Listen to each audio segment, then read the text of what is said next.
Well, tariqa is there as a means to an end. We all know our tendency to forgetfulness, to sin, to pride, to arrogance, and we all realize that perhaps our number one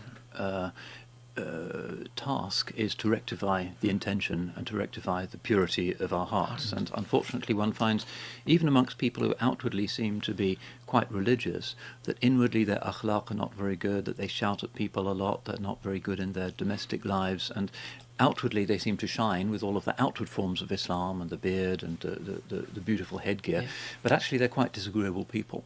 And that's a problem, and in a sense we're all like that to a greater or lesser extent. So tariqa is historic Islam's spiritual technology. It's a kind of psychological medicine.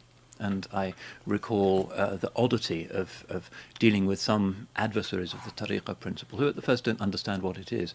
That I say, if you have a mental illness or a sort of obsessive compulsive disorder or a problem like that, what do you do about it? And he says, well, of course I go to the doctor, and he uses Freudian psychology and some atheistic worldview that understands myself. Well, that's a rather unfortunate view for a Muslim to take, that they regard the spiritual side of us as essentially a secular realm that can be dealt with in terms of secular, ultimately non-Muslim understandings of the self as a purely material phenomenon. But when you go to Islam's psychology, which has always 100% of the time been under the banner of what we call tasawwuf or tariqa, people immediately become anxious. So they prefer something that is based on shirk and kufr to something that is based on tawheed and dhikrullah. Now, of course, everything is subject to the mizan, to the balance of the sharia, and whenever there is a practice in one of the tariqas that might be disputed in terms of sharia, it's for the muftis to resolve that.